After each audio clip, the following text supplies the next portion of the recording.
ಇನ್ನು ಸಚಿವ ಎಂ.ಬಿ. ಪಾಟೀಲ್ ವಿರುದ್ಧ ಒಂದು ಭ್ರಷ್ಟಾಚಾರದ ಆರೋಪ ಕೇಳಿ ಬಂದಿದೆ. ರಾಜ್ಯಪಾಲರಿಗೆ ಸಾಮಾಜಿಕ ಕಾರ್ಯಕರ್ತ ದಿನೇಶ್ ಕಂಪ್ಲೇಂಟ್ ಕೊಟ್ಟಿದ್ದಾರೆ. ಹಾಗಾದರೆ ದೂರುದಾರ ನೀಡಿರುವ ದೂರಿನ ಪ್ರತಿಯಲ್ಲಿ ಏನಿದೆ ಅನ್ನೋದರ ಕುರಿತ ಒಂದು ರಿಪೋರ್ಟ್ ನಿಮ್ಮ ಮುಂದೆ.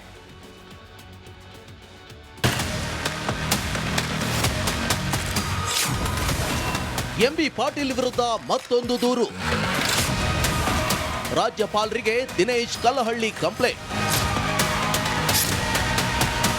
ಸಚಿವ ಎಂ.ಬಿ. ಪಾಟೀಲ್ಗೆ ಮತ್ತೊಂದು ಸಂಕಷ್ಟ ಎದುರಾಗಿದೆ. Engineer BR. ವೀರಭದ್ರಯ್ಯ ಮೂಲಕ ಸಚಿವರು ಅಕ್ರಮಕ್ಕೆ ಕುಮ್ಮಕ್ಕು ನೀಡುತ್ತಿದ್ದಾರೆ ಅಂತ ಆರೋಪಿಸಿ ಸಾಮಾಜಿಕ ಕಾರ್ಯಕರ್ತ ದಿನೇಶ್ ಕಲ್ಲಹಳ್ಳಿ ದೂರು ಕೊಟ್ಟಿದ್ದಾರೆ. ಸಚಿವ ಎಂ.ಬಿ. ಪಾಟೀಲ್ ಭ್ರಷ್ಟಾಚಾರ ಮಾಡುತ್ತಿದ್ದಾರೆ ಅಂತ ಆರೋಪಿಸಿ ರಾಜ್ಯಪಾಲರಿಗೆ ಕಂಪ್ಲೇಂಟ್ ಕೊಟ್ಟಿದ್ದಾರೆ.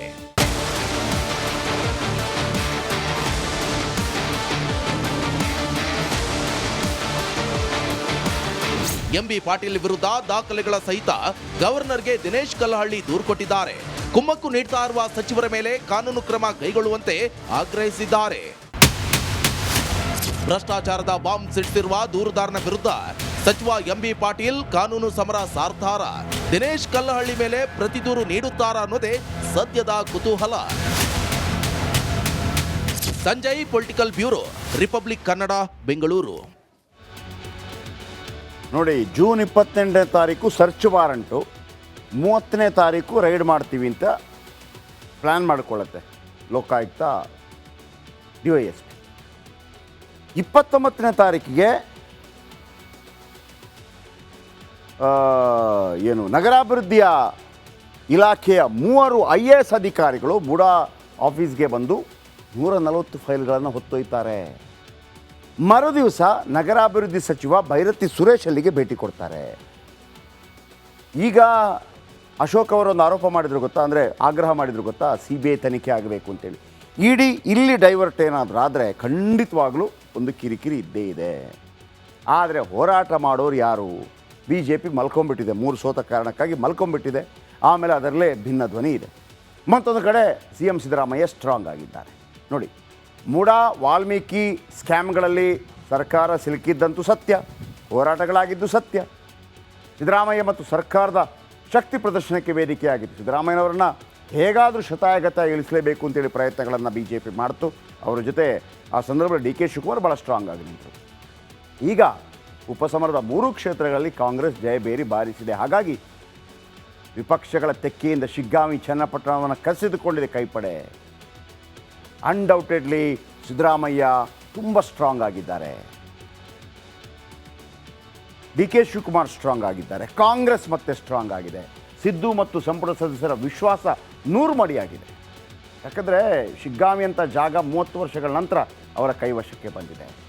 ಸಿದ್ದರಾಮಯ್ಯ ನಾಯಕತ್ವವನ್ನು ಈಗ ಯಾರು ಪ್ರಶ್ನೆ ಮಾಡೋಕ್ಕಾಗಲ್ಲ. ಕೇಂದ್ರದ ಕಾಂಗ್ರೆಸ್ ಹೈಕಮಾಂಡು ಪ್ರಶ್ನೆ ಮಾಡಲ್ಲ. ಯಾಕಂದರೆ ಕಾಂಗ್ರೆಸ್ ಹೈಕಮಾಂಡ್ ವೀಕ್ ಆಗಿದೆ. ಹೆಂಗೆ ಅಂತಂದರೆ ಮಹಾರಾಷ್ಟ್ರದಲ್ಲಿ ಆ ಥರದ ಸೋಲು, ವಿಪಕ್ಷ ನಾಯಕ ಸ್ಥಾನ ಕೂಡ ಇಲ್ಲ ಮಹಾರಾಷ್ಟ್ರದಲ್ಲಿ. ಅಲ್ಲಿ ಜಾರ್ಖಂಡಲ್ಲಿ ಗೆದ್ದಿದ್ರು ಕೂಡ ಅದು JMM ಗೆದ್ದಿರೋದು, ಕಾಂಗ್ರೆಸ್ ಸ್ವಲ್ಪ ಅದರ ಅಂಗಪಕ್ಷ ಅಷ್ಟೇ. ಇಲ್ಲಿ 3ಕ್ಕೆ 3 ಗೆದ್ದ ಕಾರಣಕ್ಕಾಗಿ ಸಿದ್ದರಾಮಯ್ಯನವ್ರನ್ನ ಪ್ರಶ್ನೆ ಮಾಡುವ, ಸಿದ್ದರಾಮಯ್ಯನವರ ವಿರುದ್ಧ ಏನಾದರೂ ಕಸಿವಿಸಿಗಳು ಬಂದಂಥ ಸಂದರ್ಭದಲ್ಲಿ ರಾಜೀನಾಮೆ ಕೊಡಿ ಅಂತ ಕೇಳುವ ಧೈರ್ಯ ಇದೀಗ ಕಾಂಗ್ರೆಸ್ ಹೈಕಮಾಂಡ್ಗೆ ಇಲ್ಲ. ಮತ್ತೊಮ್ಮೆ ಪ್ರಬಲ ಅಹಿಂದ ನಾಯಕ ಮತ್ತು ಕಾಂಗ್ರೆಸ್ಗೆ ಅಹಿಂದಾದ ಅಗತ್ಯ ಎಷ್ಟಿದೆ ಅನ್ನೋದನ್ನು ಮನವರಿಕೆ ಮಾಡಿಕೊಟ್ಟಿದ್ದಾರೆ ಸಿದ್ದರಾಮಯ್ಯ. ಹೈಕಮಾಂಡ್ ಮತ್ತು ವಿರೋಧಿಗಳಿಗೆ ಮುಖ್ಯಮಂತ್ರಿ ಸಂದೇಶ ರವಾನೆ ಮಾಡಿದ್ದಾರೆ. 3 ಕ್ಷೇತ್ರಗಳಲ್ಲಿ ಸಕ್ರಿಯರಾಗಿ ಪ್ರಚಾರ ನಡೆಸಿದ್ರು ಸಿದ್ದರಾಮಯ್ಯ. ನಾಯಕತ್ವ ಬದಲಾವಣೆ ಬಾಂಬ್ಗೆ ಗೋಲಿ ಹೊಡೆದಿದ್ದಾರೆ ಸಿದ್ದರಾಮಯ್ಯ. ಸೊ ಹಾಗಿರುವಾಗ ಸದ್ಯಕ್ಕೆ ಸಿದ್ದರಾಮಯ್ಯನವರನ್ನು ಯಾರೂ ಮುಟ್ಟೋಕ್ಕೆ ಆಗದೇ ಇದ್ದಿರ್ಬೋದು. ಆದರೆ ಯಾವಾಗ 140 ಫೈಲ್ಗಳು ಮಿಸ್ಪ್ಲೇಸ್ ಆಗಿದೆ ಅನ್ನೋದಿದೆಯಲ್ಲ, ಅದು EDಯನ್ನು ಅಲ್ಲಿಗೆ ಡೈವರ್ಟ್ ಮಾಡಿಸತ್ತಾ, ಅದು ಕೂಡ ಒಂದಲ್ಲ ಒಂದು ರೀತಿಯಲ್ಲಿ ಆ ಪತ್ತು ತಂದಿಡಬಹುದು. ರಾಜಕೀಯವಾಗಿ ಸ್ಟ್ರಾಂಗ್ ಇದ್ದಾರೆ, ಟೆಕ್ನಿಕಲಿ ಅಲ್ಲಿ ಕೆಲವು ಲೂಪ್ ಹೋಲ್ಸ್ಗಳು ಕಾಣ್ತಾ ಇದೆ. ಓಕೆ, ಬುಡಾ ಹಗರಣ, ಅದರ ಬ್ರಹ್ಮಾಂಡ ಭ್ರಷ್ಟಾಚಾರ ಹಗರಣ ಏನೆಲ್ಲ ಸುದ್ದಿಗಳನ್ನು ಹೊರಚೆಲ್ತು ಅನ್ನೋದು ನಿಮ್ಗೆ ಗೊತ್ತಿದೆ. ಒಂದು ಕಡೆ PN ದೇಸಾಯಿ ಆಯೋಗ, ಮತ್ತೊಂದು ಕಡೆ ಲೋಕಾಯುಕ್ತ, ಮತ್ತೊಂದು ಕಡೆ ED ಎಲ್ಲವೂ ತನಿಖೆ ಮಾಡ್ತಾ ಇದೆ. ಆದರೆ ಈಗೊಂದು ರೋಚಕ ಮಾಹಿತಿ ಹೊರಬಿದ್ದಿದೆ.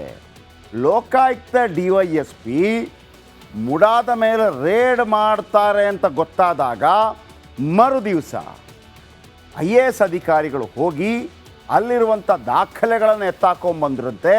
ಅದನ್ನು ಈಗ ಸುಟ್ಟಾಕಿದ್ದಾರೆ ಅಂತ ಒಂದು ಮಾಹಿತಿ ಇದೆ. ಅದರ ಮರುದಿವಸ ಭೈರತಿ ಸುರೇಶ್ ಅಲ್ಲಿಗೆ ಹೋಗಿದ್ರಂತೆ.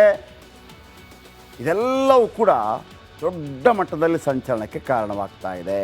ಹಾಗಿದ್ದರೆ ಆ 140 ಫೈಲ್ಗಳನ್ನು ನಾಪತ್ತೆ ಮಾಡಿದ್ಯಾರು? ಮಂತ್ರಿಗಳದರಲ್ಲಿ ಶಾಮೀಲಾಗಿದ್ದಾರಾ? ಅಧಿಕಾರಿಗಳು ಶಾಮೀಲಾಗಿದ್ದಾರಾ? ಇಂಥ ಒಂದು ದೊಡ್ಡ ಶಂಕೆ ವ್ಯಕ್ತವಾಗ್ತಾ ಇದೆ. ಬನ್ನಿ ಇದರ ಬಗ್ಗೆ ಒಂದು ಸಂಪೂರ್ಣ ರಿಪೋರ್ಟ್.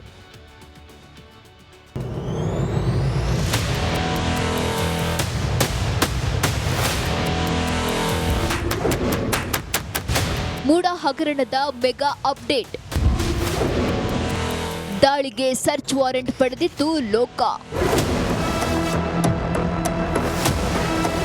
ಮೂಡ ಅಂದ್ರೆ ತಟ್ ಅಂತ ನೆನಪಾಗೋದು ಸಿಎಂ ಹಾಗೂ ಅವರ ಪತ್ನಿ ಪಾರ್ವತಿ.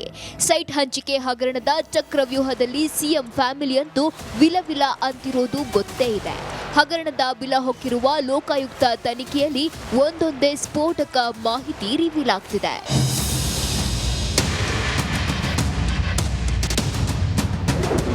ಹಾಗಾದ್ರೆ ಸರ್ಚ್ ವಾರೆಂಟ್ನಲ್ಲಿ ಏನೇನಿದೆ ಅನ್ನೋದನ್ನ ನೋಡೋದಾದ್ರೆ, ಮೂಡಾ ಕಚೇರಿ ಮೇಲೆ ದಾಳಿಗೆ ಲೋಕಾಯುಕ್ತ ಸರ್ಚ್ ವಾರೆಂಟ್ ಜಾರಿ ಮಾಡಿತ್ತು.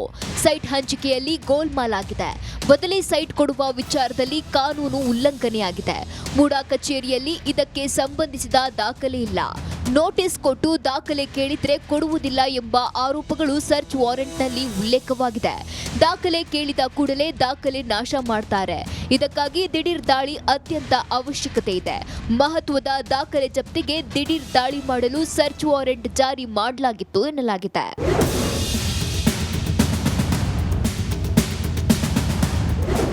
ಜೂನ್ 29ರಂದೇ ಮೂಡಾ ಕಚೇರಿಗೆ ನಗರಾಭಿವೃದ್ಧಿ ಇಲಾಖೆಯ IAS ಅಧಿಕಾರಿಗಳ 3 ತಂಡ ಭೇಟಿ ನೀಡಿತ್ತು. 140 ಫೈಲ್ಗಳನ್ನು ತಂಡ ತೆಗೆದುಕೊಂಡು ಹೋಗಿತ್ತು ಅಂತ ದೂರುದಾರ ಸ್ನೇಹಮಯಿ ಕೃಷ್ಣ ಆರೋಪಿಸಿದ್ದಾರೆ. ತಮ್ಮನ್ನು ತಾವು ರಕ್ಷಣೆ ಮಾಡುವ ಉದ್ದೇಶದಿಂದ ಲೋಕಾಯುಕ್ತ ಸಂಸ್ಥೆ ಅಧಿಕಾರಿಗಳನ್ನ ಜೊತೆ ಶಾಮೀಲಾಗಿ ಈ ಕಡತಗಳನ್ನು ವಶಪಡಿಸ್ಕೊಂಡು ದಾಖಲೆಗಳನ್ನು ನಾಶಪಡಿಸುವಂಥ ಅಥವಾ ಮುಚ್ಚಿಡುವಂಥ ಪ್ರಕ್ರಿಯೆಯನ್ನು ಮಾಡಿದರನ್ನು ಸ್ಪಷ್ಟವಾಗಿ ಕಂಡುಬರ್ತದೆ. ಇಷ್ಟೊಂದು ಫೈಲ್ಗಳು ಎತ್ಕೊಂಡು ಬಂದಿದ್ದಾರೆ ಅವರು ಅಂತ ಅಂದಾಗ ಅದು ತನಿಖೆನಲ್ಲಿ ಗೊತ್ತಾಗಲೇಬೇಕು. ಲೋಕಾಯುಕ್ತದವ್ರು ಮಾಡಿದರೂ ಆಗುತ್ತೆ, ಇನ್ಯಾವುದೇ ಏಜೆನ್ಸಿ ಮಾಡಿದರೂ ಆಗುತ್ತೆ. ಅದು ಬರಬೇಕಲ್ಲ. ಯಾವ ಅಧಿಕಾರಿ ರಕ್ಷಣೆ ಮಾಡೋಕೆ ಹೊರಟಿದ್ರು ಅದು ಬರಬೇಕಲ್ವಾ. ತನಿಖೆನಲ್ಲಿ ಬಂದಾಗ ಅದು ಒಂದು ವೇಳೆ ಆ ರೀತಿ ಕಂಡು ಬಂದರೆ ಕ್ರಮ ತಗೊಳ್ತಾರೆ.